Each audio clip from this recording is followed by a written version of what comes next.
Dear Dhamma friends, we have come to the Dhamma sermon of this retreat. May you give your consent by saying Sadhu Sadhu. Namo tassa bhagavato arahato samma sambuddhassa. Namo tassa bhagavato arahato samma sambuddhassa. Namo tassa bhagavato arahato samma sambuddhassa. Yacheva pana ajjattika patavidhatu yacha bahira patavidhatu patavidhatu reve sati. Dear Dhamma friends, as you all may be familiar that typically the retreat consists of several items. One item is the Dhamma sermon. Actually we are expecting certain kind of benefits from Dhamma sermon.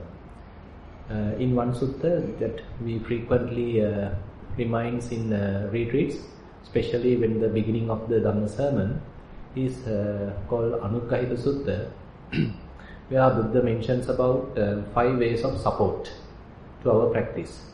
One way of support is called Sila Anuggahita, where our practice has to be reinforced or supported by morality. So that's why all of us here are now on some higher sila than the typical day-to-day sila or morality that we are used to observe. This way we feel some dedication, some kind of a duty-felt kind of attitude, so that our sort of moral is uplifted. And again, we might have certain regrets about our past activities, and still, if once we observe precepts, we let go all those regrets and become a kind of a new person. If we can understand some kind of drawbacks or kind of sort of mistakes that we did, and let go of them and become a new person, in the sense that forgiving ourselves and starting a new life, starting a new way of practice, then that helps us to open up in a new path. Dhamma actually opens up when we are ready to start in a fresh way. Acchayam acchayato disva. So basically knowing that if we have done something wrong or kind of a mistake, so if we understand that very well and then ready to correct ourselves, that gives us a very big opening in our lives. So therefore morality helps us to establish ourselves on this basic requirement, which in turn help us to develop mindfulness, develop the sort of the mind. So if we are not establish ourselves in this bodily restraint and the verbal restraint, it would be very difficult to develop the mind, because the development of the mind is fairly subtle, very delicate. So it is necessary to avoid gross defilements. Say for example, if you are killing animals, stealing and involving with sexual misconduct, so it's very difficult to develop the mind, because mind development has a fair amount of sensitivity. So if our mind is constantly regretting and constantly charging ourselves, telling you this, you did this, you did that, then it's very difficult to develop the mind.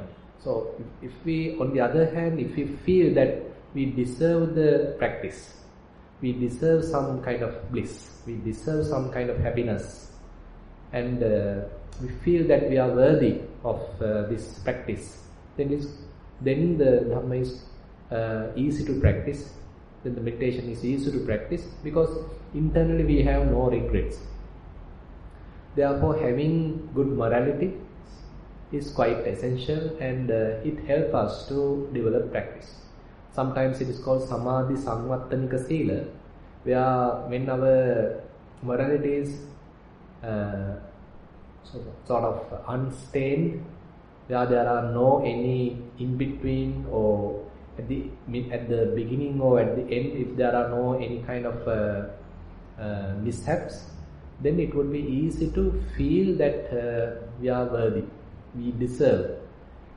And that very understanding or that very positive feeling help us to develop concentration, samadhi. So therefore Buddha advises us to first maintain some good behavior in our body as well as in the words.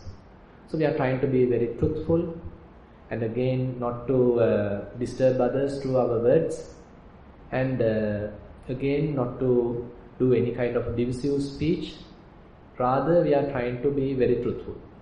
Again we are trying to be maintaining kind of a harmonious environment among everyone.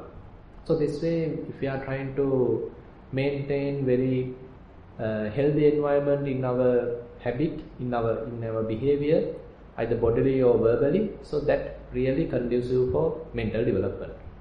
So that basically is the Silanuggahita, and on top of that, then we have to develop mind.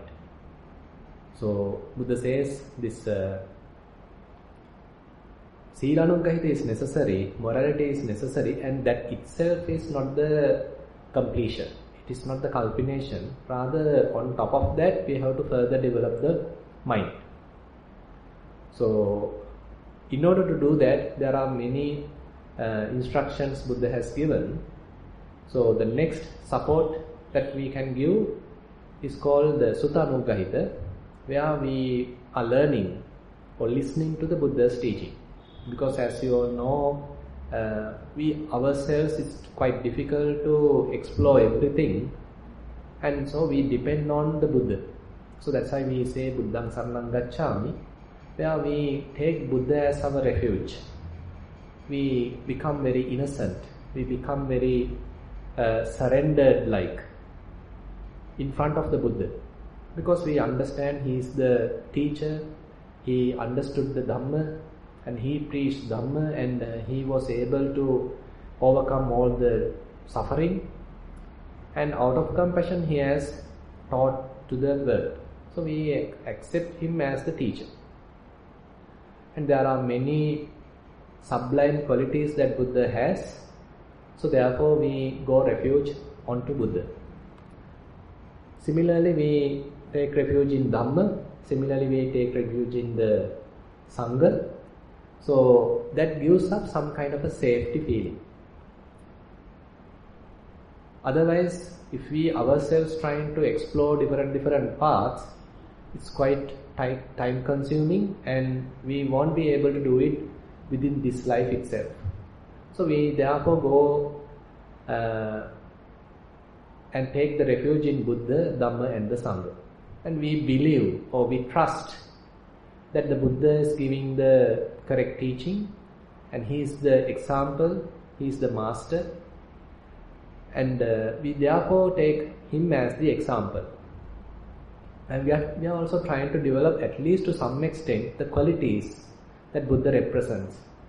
And he, in a way, is a human being who is in a position to develop himself and overcome all the sort of the drawbacks in this samsara and to be free. So we are also trying to be followers of the Buddha. So Sutta Anuggahita help us to understand his teaching, maybe theoretically. And after we understood that, or after we listened to that, or read in books, we may be able to contemplate within ourselves and to do some kind of a rational understanding, logical understanding, and that also helps. So that actually helps us to come to Dhamma, and otherwise today actually the Dhamma is available freely, and therefore we are in a good position to listen to Dhamma, and more we listen to Dhamma and contemplate within ourselves, it helps us to convince ourselves.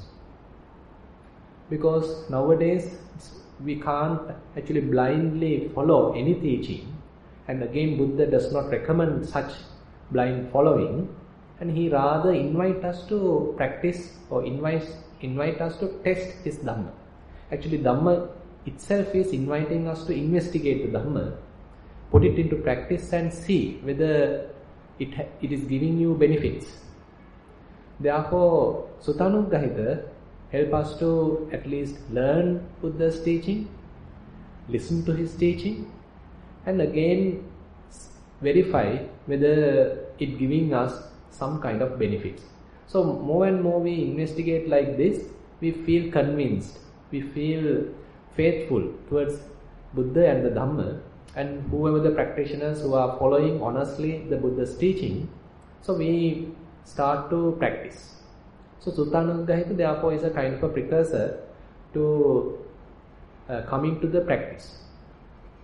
And then there are other supportive measures, something for example Sakaccha, where sometimes when we are going through this practice, either the meditative practice or even this learning process, there may be certain doubts arising in our minds, and we ourselves may not be in a position to sort out all such doubtful areas, sort of skeptical areas. So we time to time discuss with our friends, co-practitioners, or with our teachers. This way we are able to overcome all such doubts. Therefore Buddha says this Sakaccha, where you do some support through discussions. And the other two practices, or the two supporting measures, are the Samatha Anuggahita and the Vipassana Anuggahita, where you do some tranquility practices in order to calm down the mind, in order to concentrate the mind, to make it one-pointedness, to make it one-pointed. So, because the scattered mind or distractive mind is not in a position to understand some subtle aspects of the phenomena, and therefore we need fair amount of concentration. So therefore Buddha also advised time to time you do this concentration practices, samatha practices, in order to calm down and again to concentrate. Samahito yatha bhutam pajanati. If the mind is well concentrated, it is in a better position to understand the truth, the things as they truly are. So therefore this concentration practices is also useful support. And the last support is the Vipassana Anuggahita, where your focus is mainly to develop the wisdom, and that is in a way kind of a long-term process, and constantly we have to refine our knowledge, refine our wisdom. So and Buddha says if one is supporting one's practice in all these 5 ways, so he is in a position to have mind freedom, that is Ceto Vimutti, and again going to the Panya Vimutti, the freedom of wisdom. So you can see it's entirely a practical path. So just by listening to Dhamma is not enough. Then that is also necessary also. And necessary to listen to Dhamma, and again it is necessary to put it into practice. It's entirely a practical path. So that's why we are first trying to understand some teachings of the Buddha, and then we are trying to realize that through the practice. So therefore, time to time we need to support ourselves with all these 5. If we feel that our morality is not good enough, still some regrets are coming, sort of charging ourselves, you are not up to the level, then we are trying to strengthen our morality. Again, if we feel that I need to learn certain areas that I am not confident about what Buddha is telling, then we better listen to some Dhamma or to read suttas and to get some understanding. Again, if we feel that certain areas are doubtful, skeptical, then we may approach certain learned people, teachers, kalyana mittas, and we openly discuss. And then such compassionate teacher will help us to eliminate doubts. And again, time to time and in a constant manner, we need to practice samatha and vipassana, the tranquility meditation and the vipassana meditation, because without it, it's quite difficult to overcome the defilements. Because as you all know, today we are in a world is constantly polluting our minds, distracting our minds. Unlike the good old days, the society is entirely very distractive and very complex, and therefore our minds also have become extremely complex, extremely polluted. So it is quite difficult for today's practitioner to have kind of a simplified mind, understanding mind, rather than in the good old days. Because if you consider, say, several thousand years ago, the way of life of the human beings is very simple. They may grow some paddy and just go to the paddy field and just depend on mostly in the agricultural society. So their mind comparatively simple and it is less definement.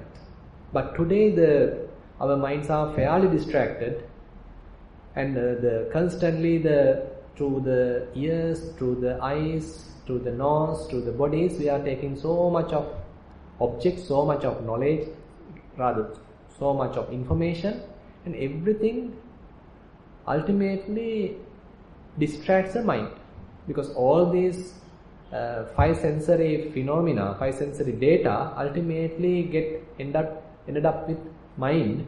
So mind becomes fairly corrupted, fairly polluted. So it's quite difficult in that sense to purify the mind.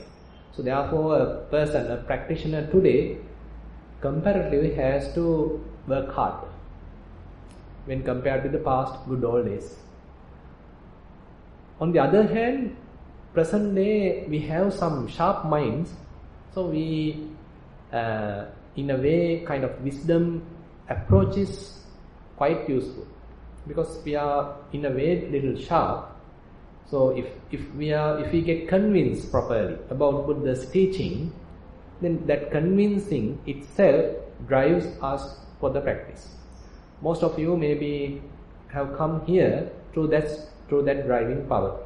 You might have heard certain Dhamma, you might have listened to certain sermons, and that helps you to convince yourself, thinking that there is something, some essence in this Dhamma, and it is worth practicing. So I myself, therefore, better to put it into practice and see whether is it really true.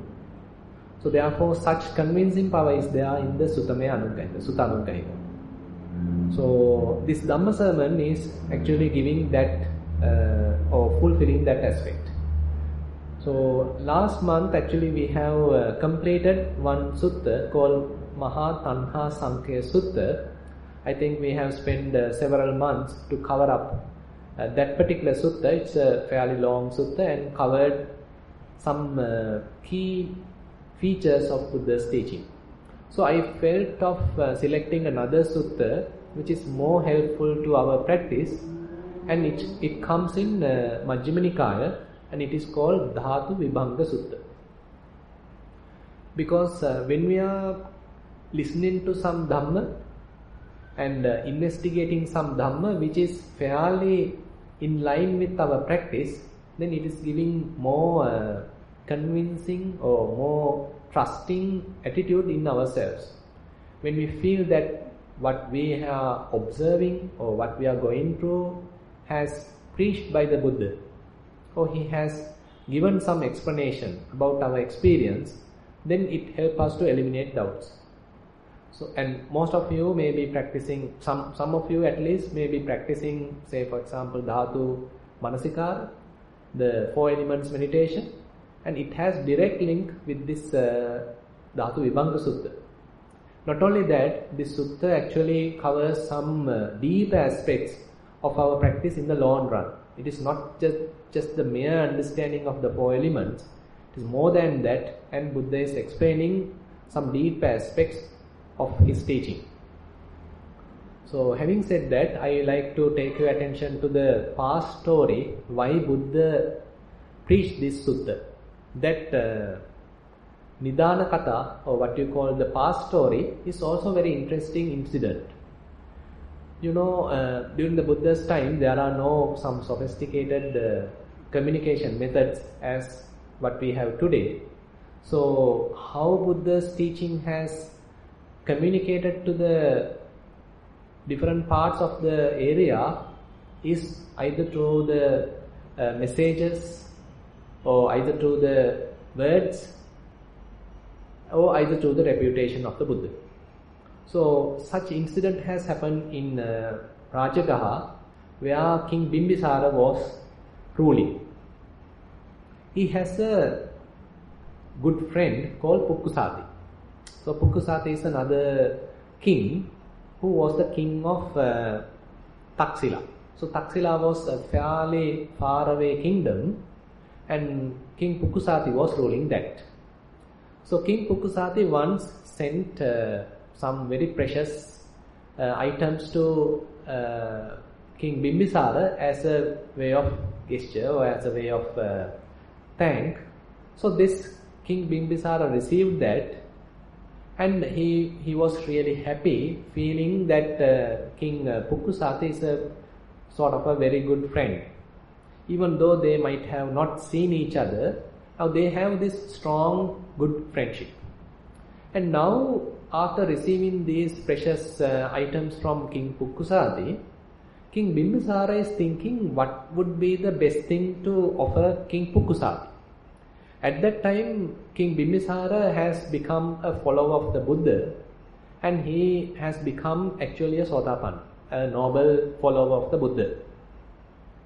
And actually he has offered Veluvanarama, the first dwelling place to Buddha, and he has become a strong follower of the Buddha. So he now is thinking that rather than sending something material, I better tell something sublime to my friend, that King Pukkusati. So what he did was, he has taken a golden paper and then inscribed some Dhamma teachings of the Buddha to that. And then through a messenger, he has sent it to King Pukkusati. And he specially made a request that you need to open this paper. He might have, put it in a very sort of sacred way. And he has requested that you first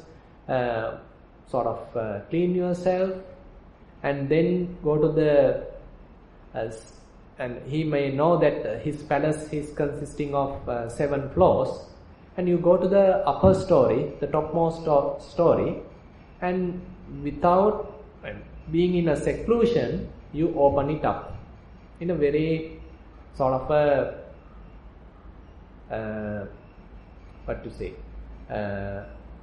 in a respectful manner.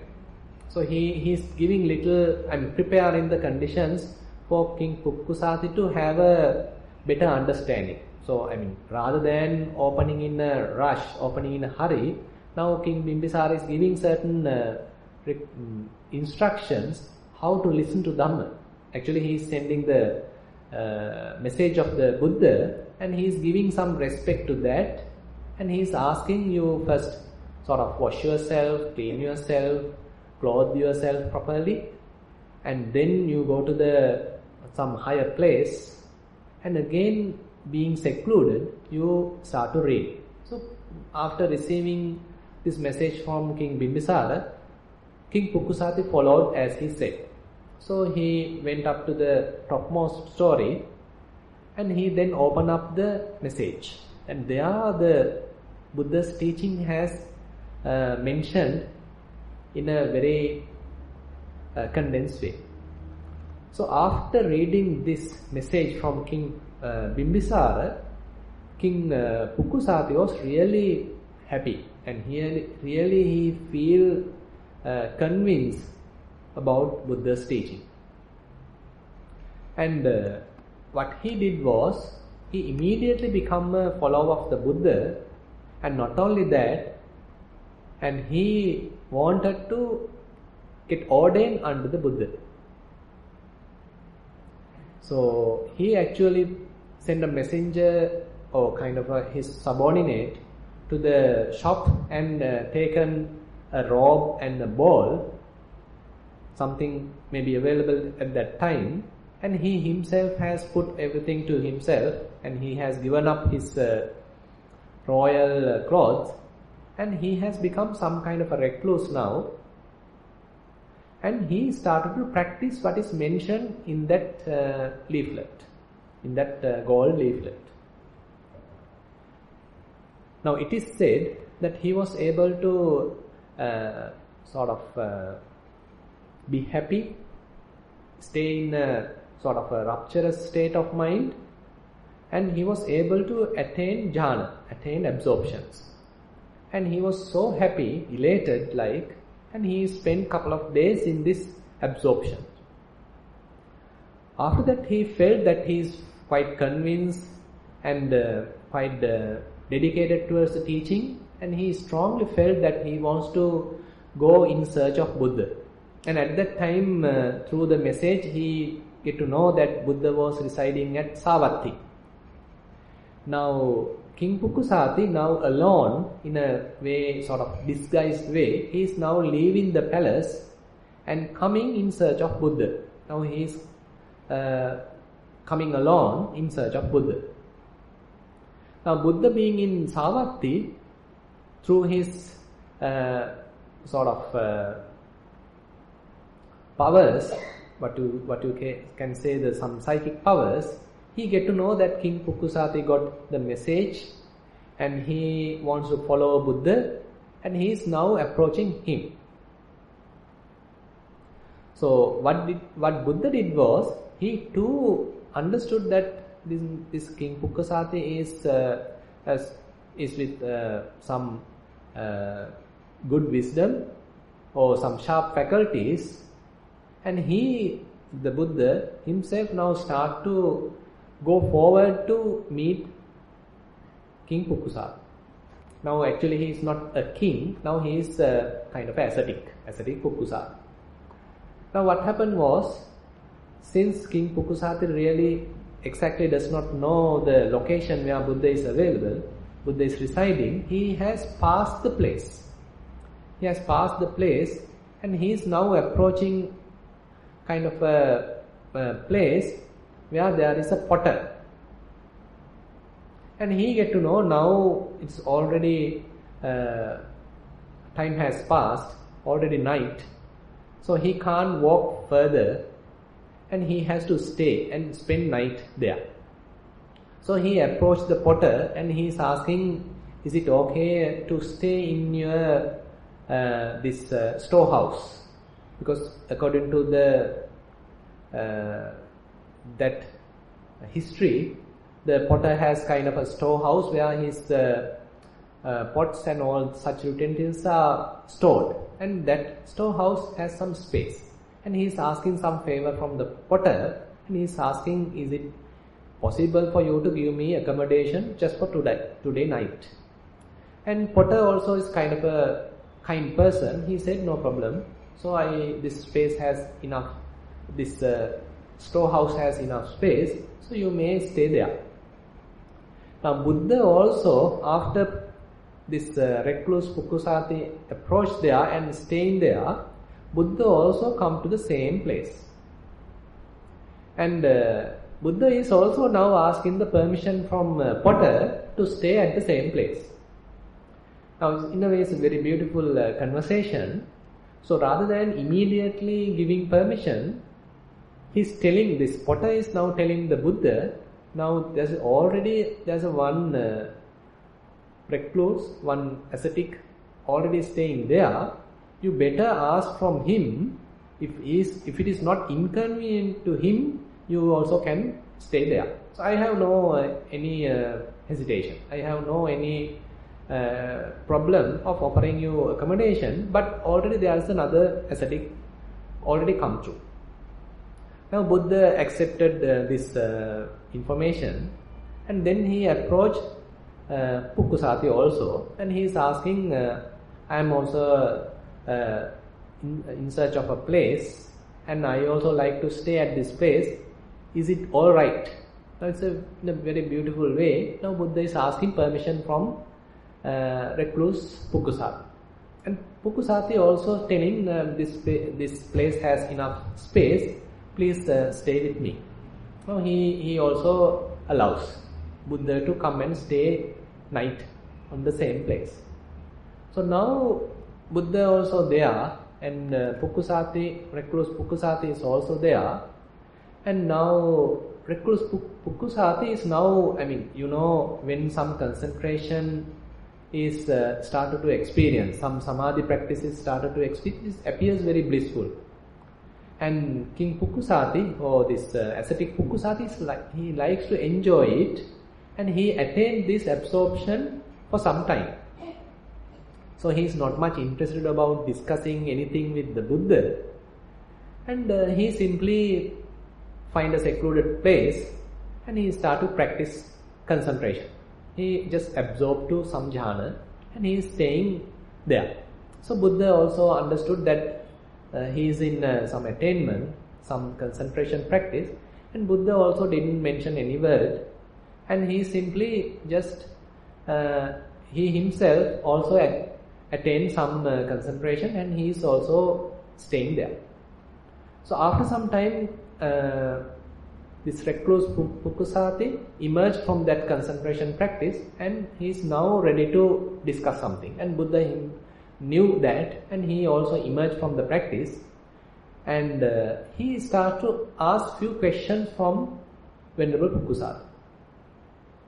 So he is asking, who is the teacher? And Venerable Pukkusati is telling that there is one well-known teacher called Gautama. He was from Sakyan family, and I actually ordained on behalf of him. And then Buddha is asking, have you seen him? No, I haven't seen him. So, is it possible for you to recognize him if you see him? No, I haven't seen him, so I might not be able to recognize him also. So Buddha didn't mention that he is the teacher. He is the venerable, or this Gautama, the teacher under whom that this Venerable Pukkusati has ordained. He rather just start to tell, is it all right if I teach you some Dhamma? And Pukkusati also, he didn't refuse. He said, all right, I would like to listen. And now Buddha starts to teach some Dhamma. And as a summary, he is telling this Dhatu Vibhanga. And as a summary, he says, this person consists of 6 elements. Again, this person consists of 6 bases of contact and 18 kinds of mental exploration, and has 4 foundations. So this is a kind of a substract,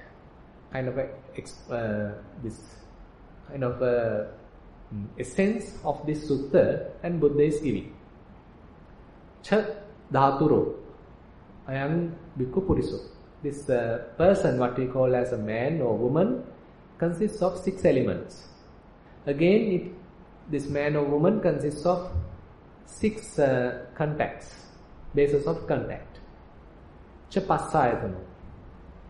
Similarly, there are 18 kinds of mental explorations, or attarasa manovichara, how the mind proliferates or how the mind behaves. 18 kinds of ways of behavior of the mind. And again, there are 4 foundations. Chaturadittana. So this is the essence Buddha is telling. And now Buddha wants to give the explanation about this essence. And now he is telling, so what is this 6 elements? Typically we are used to know 4 elements. Patavi, Apo, Tejo, Vayu. Earth element, water element, fire element, and the air element. So these are the typically what we know about elements. But in this sutta, Buddha is giving this particular person, so-called person, has 6 elements. So other than these 4 elements, there is space element, Akasa Dhatu, and the 6th element is called Vijnana Dhatu, consciousness element. Now Buddha is trying to teach what are these. So this is in a way kind of a theory. Now Buddha is telling Venerable Pukkusati. mental Pukusati is also attentively listening. So what is earth element? Now Buddha is giving his teaching and he is telling that earth element has two divisions. Either the internal earth element or the external earth element. What is internal earth element? So he is telling there are certain solid or solidified items, elements available in the body, inside the body, and that is the internal earth element. So what are these? And these are actually known facts to you, and these are the 20 parts that most of you may know about the 32 parts. If you have heard about 32 parts, among those the first 20 parts are solid items. The majority of that consists of solid. So those are Kesa, Loma, Naka, Danta, Tachu. That is head hair, body hair, nail, teeth, skin. Those are the first 5 parts. Then Mansan, Naharu, Atti, Attiminja, Vakkam. That is flesh, sinews, bones, bone marrow, kidneys. Hadayang, Yakanang, Kilomakam. Heart, liver, diaphragm. Atti, Attiminja, that is bones, bone marrow, kidneys, and then the Pihakang, Pappasam, spleen, lungs, Antang, Antagunam, intestines, mesentery, Udariyan, Karisa, gorge and feces. So these are typically in Dhamma we call the 32 parts, and among these 32 parts, the first 20 parts are more solid, and Buddha says this is the internal earth element. You can see Buddha haven't gone to very kind of, in today's science, we are going to some kind of atomic parts or some solid, very extreme way of explaining the solid. But Buddha hasn't gone to that. Rather, he is giving some easy understanding about this solid or solidified items. And in a way, his explanation helps us to understand this body. So if someone is telling this body consists of so much of different atoms, and there are molecules, and this is the atomic structure, this is the chemical structure, formula, and all these things, then our mind gets confused. But rather, Buddha is giving some very practical, easy to understand facts. And on the other hand, if one understands this very body consists of these different items, different components, so he might be in a good position to feel that this body is not something as one unit. Rather, it consists of different parts. Now, typically we take this body as I, this body as I am, or this body belongs to me, and on the extreme sense, this body is myself. So this is the typical way how we think. This body belongs to me, and this body is beautiful, and it is tall, it is white, it is beautiful. So likewise, we have different ideas about the body. So based on the body, we are developing so much of defilements. Sometimes we feel, okay, my body is better than another person's body. My body is beautiful or prettier than another person's body. Or I might be stronger than another person. So likewise, we start to compare our body with another person's body. So based on the body, there's a higher tendency to develop defilements. But now when Buddha is telling that this body consists of different parts, especially pointing out the loathsome nature, repulsive nature of these things, so our mind starts to look at in a different angle. So our perspective becomes little different. Rather than thinking of owning these things, rather than claiming these things, if someone is ready to tell, okay, I have lungs, I have heart, I have intestines, I have stomach, feces and all these different components. So you might not like to sort of claim it as you, because these are not really interesting parts. Now if you open up the skin and if you look at the body parts, will it giving you some kind of conceit, or will it give you some kind of a different idea? Typically we like to see the outside appearance, and based on that we attach, we claim as me or as myself. But when you are looking at it in a different angle, when you look at that this body consists of different components, and none of them are attractive, and none of them are worthy of telling this is so and so. Rather, they are functioning in different ways, and all are in a loathsome manner, repulsive manner. So then it's changing our perspective about the body. And on the other hand, now if our mind becomes so lustful, at that time if you start to look at our body or someone else's body in this manner, so that burning lust can subside. So therefore, one meditation method is called Asubha Bhavana, repulsive meditation, help us to overcome lust.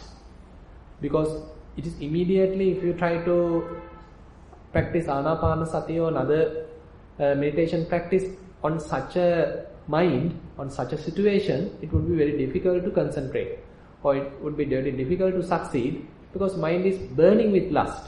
On such situation, understanding this mind, this body is repulsive, it consists of different repulsive components, help us to come back to the ground. Rather than being in a very agitated state of mind, this kind of practice help us to come back to the ground. It does not mean that you have to be sort of have a negative feeling about the body. Rather, it helps us to come back to the neutral. So therefore Buddha is explaining, now this body consists of solid parts, and these solid parts, he says, there are about 20. But not only that, if whatever the other solid or solidified items, solidified nature available inside the body, so that is the internal earth element.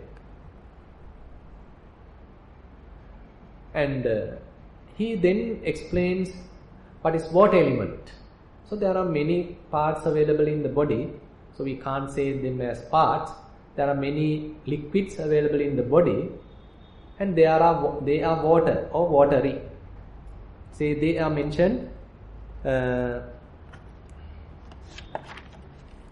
Pittang, Semhang, Pubbolo, Hitang, Sedo, Medo, Asuvasa, Khelo, Singanika, Lasika, Muttang. So these are some Pali terms. The items we can translate as bile, phlegm, pus, blood, sweat, fat, tears, grease, spittle, snot, oil of joints and urine. So none of them are attractive, but we all are holding them. So all these items are inside the body. So we need to reflect and see. So we all are like bags of these items. We are traveling, we are working, we are sitting, we are standing, we are walking with bag full of these items. So if we start to look at it in this way, so many conflicts will resolve. Because many conflicts arise in our mind, because we consider this body is one unit.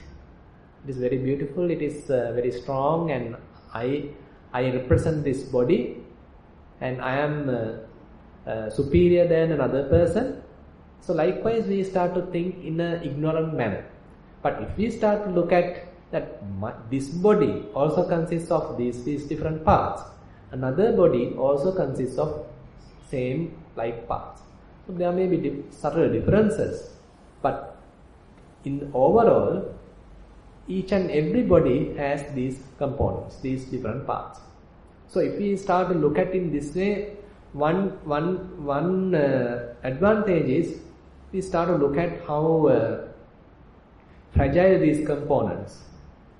And on the other hand, how equal we all are, how in a common platform we all stay, and we all are humans, and we all have these bodies which consist of different parts, and none of them are attractive, and they all depend on different other causes, and they have their own functions.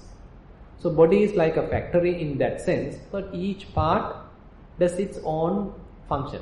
For example, the heart doing its function, stomach does its own function, and likewise different components has their own function, and each and every body has different components.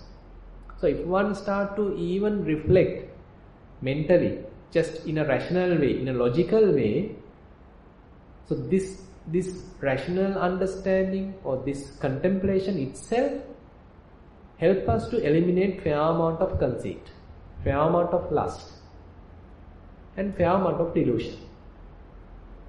Because when we think this body is compact, body is one unit, body is mind, body is beautiful,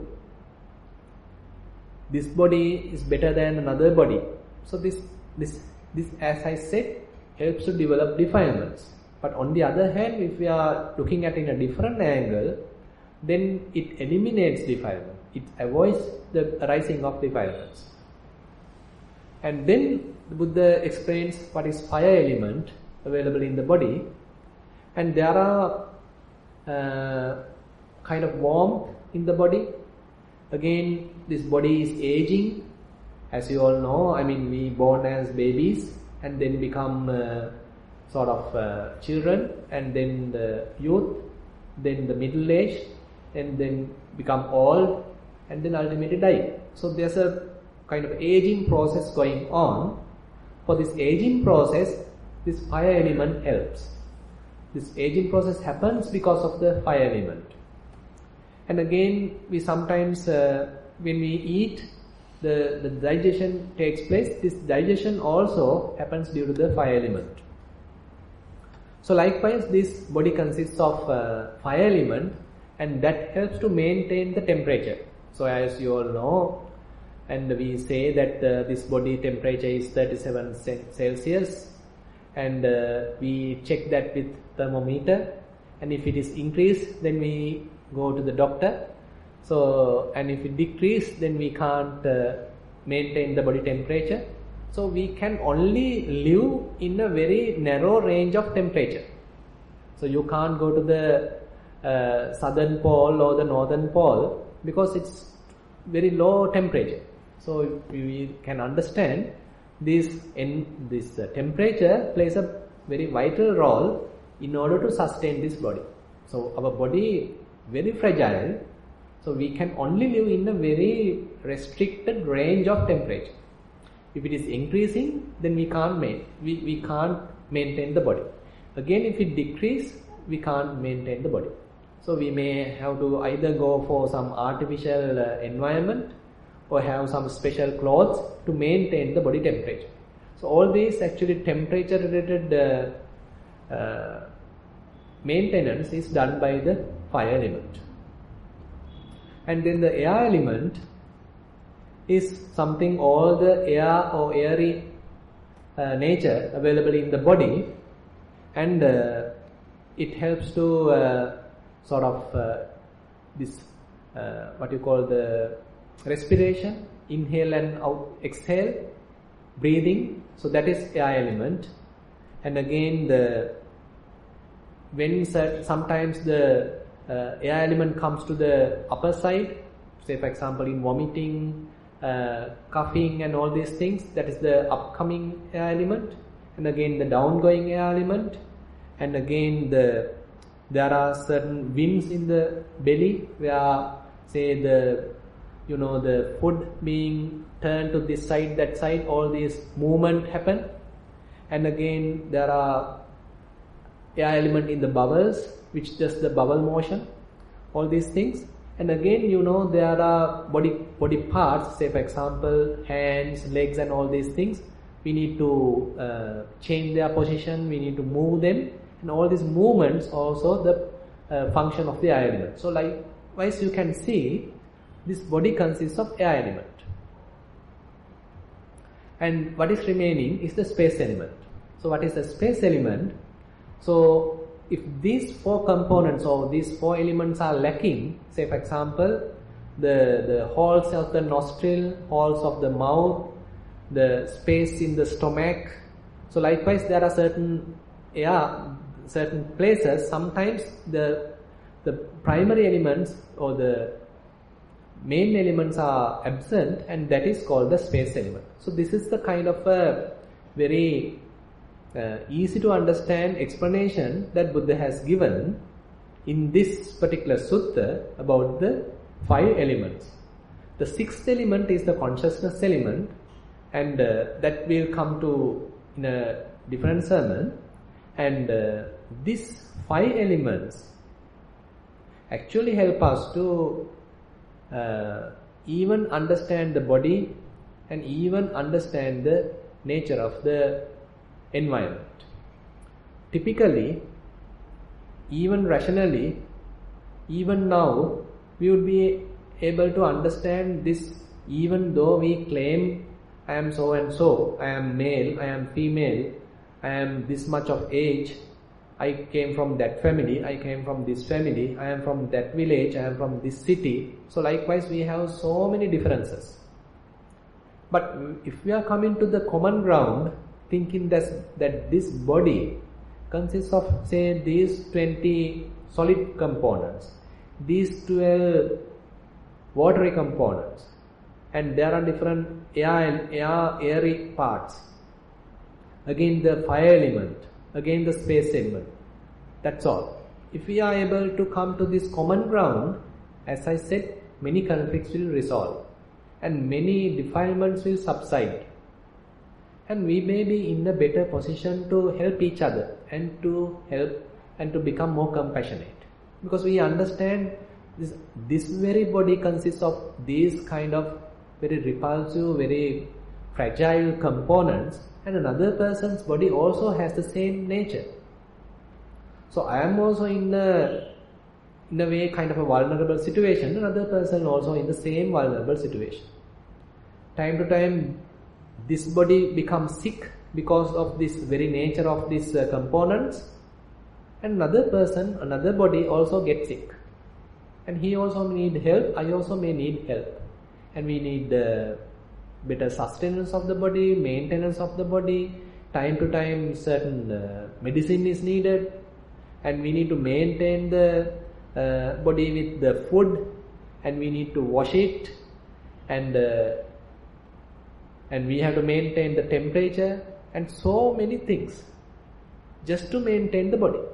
So this body therefore can we use for something harmful for another person, something harmful for ourselves, or something as a medium for developing defilements, or can we use it for the opposite, in order to develop wisdom, in order to develop mindfulness, in order to develop some understanding using the body. That is where the Buddha is helping us to use this body to develop mindfulness, to develop wisdom. In another sutta, in Satipatthana Sutta, that is why Buddha is telling, so when one is looking the body as body, not as my body, not as me, not as myself, but this body as body, then your idea, then your perspective, then your way of looking at the body entirely change.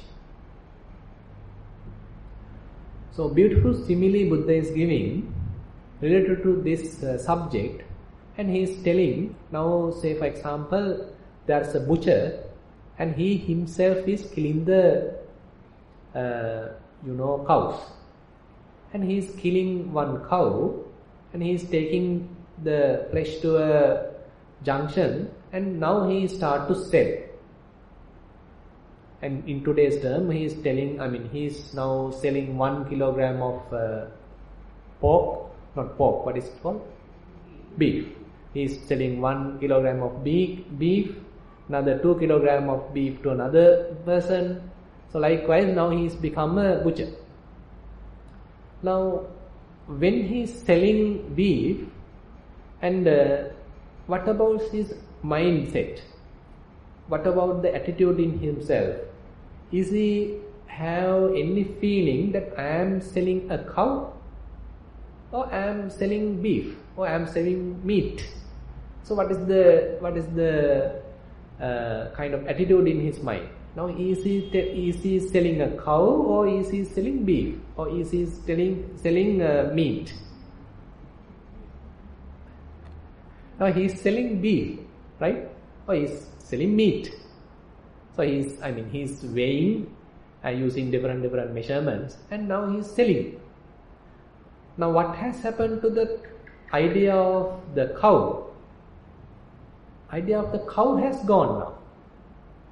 So the same kind of approach, or same kind of difference of attitude, same kind of difference in the perception has to happen in the practitioner.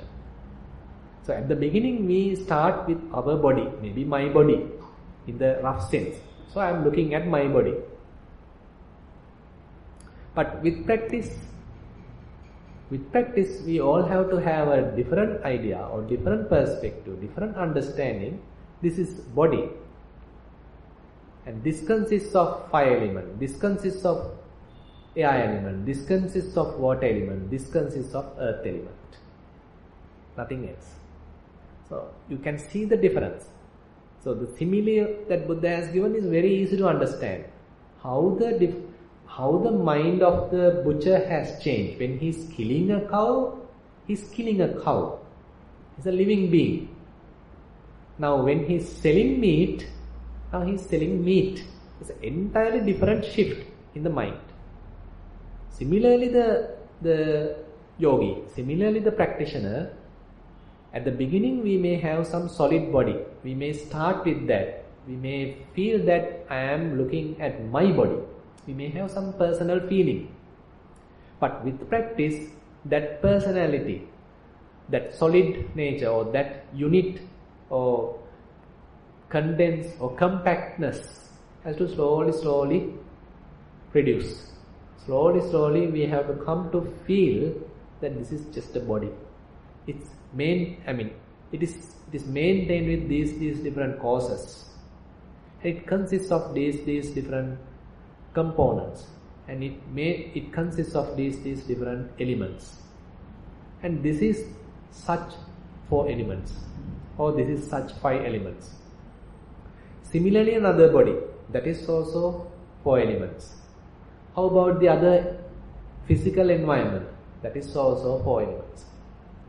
So Buddha says, the point that I have taken as the title, Yachevako pana ajjattika patavi dhatu, yacha bahira patavi dhatu reves. Whatever the internal earth element, whatever the external earth element, it is just the earth element. So typically we think, so this earth element inside this body is more worthy, more special than the earth element outside. So that is how we create some kind of conceit. So now Buddha is telling, so this earth element, what you have inside, internal, and what is earth element outside, external, are the same earth element. So you can, it's very easy to understand, it's not so difficult, because if you can feel that as an infant we start to grow, then we slowly, either in the beginning with our mother and then with the outside food and all these things, that is how this body has grown. But we all forget that. Once we are grown, we forget that. We feel that we are more superior than another. But if we understand this very body consists of 4 elements, the outside also 4 elements, there is no difference, then there's another good understanding insight arise. Similarly, Buddha says about the water element. Water element inside, water element outside has no difference. That's just this water element. Air element inside, air element outside has no difference, it's just the air element. Fire element inside, fire element outside has no difference, just the fire element. Space element inside, space element outside has no difference, just the space element. It is just the space element. Tan netam mama neso hamasmi, na meso attati. Eva metan yatha bhutang sammappaññāya dattappa. So, none of them are I. None of them belongs to me. And none of them are myself. And this understanding, this fact has to be understood with wisdom. So now Buddha is giving the theory actually. So this is the theory part. So how one can understand this? Now Buddha is telling, now you know what is internal earth element. You know what is internal water element. You know what is internal fire element. You know what is internal air element. And Buddha says, these internal elements and external elements have no difference. And you should understand that through wisdom. So if one understands that, and again Buddha saying the outcome, evam etam yatha bhutang sammappaññāya disva patavi dhatuya nibbindati. Patavi dhatuya cittang virājeti. So if one understands this very well, he becomes dispassionate about earth element. He becomes dispassionate about fire element. He becomes dispassionate about water element. He becomes dispassionate about air element. So likewise, if we had any kind of passion, if we had any kind of grasping, if we have any kind of defilement based on these elements, based on these components, based on this body, that has to be slowly removed. That has to be at least slowly subside. So this is the way we have to practically, or in the practice, this has to be the outcome. So if your practice giving this kind of understanding, or if you practice daily, or at least once you look back, if you feel that I have less attachment, I have some more deeper understanding, I am not strongly grasping, I am not strongly feeling conceited, I am not strongly feeling superior. So, because of the practice, then we are in the correct path. Because the practice, especially the vipassana, has to lead in that side, according to this information, according to this theory. So, we'll see on tomorrow how our practice will help us to achieve this goal. So, while keeping that kind of hope in the mind of you, so I like to conclude today's Dhamma sermon. So, we'll look at tomorrow how we practically approach this theory, or how we practically fulfill this aim, and therefore we'll have some kind of a detached mind, kind of an understanding mind, so that we are not grasping body, so that we are not much strongly claiming the body as me or mine. With that remark, I will conclude today's Dhamma sermon. Thank you very much for listening.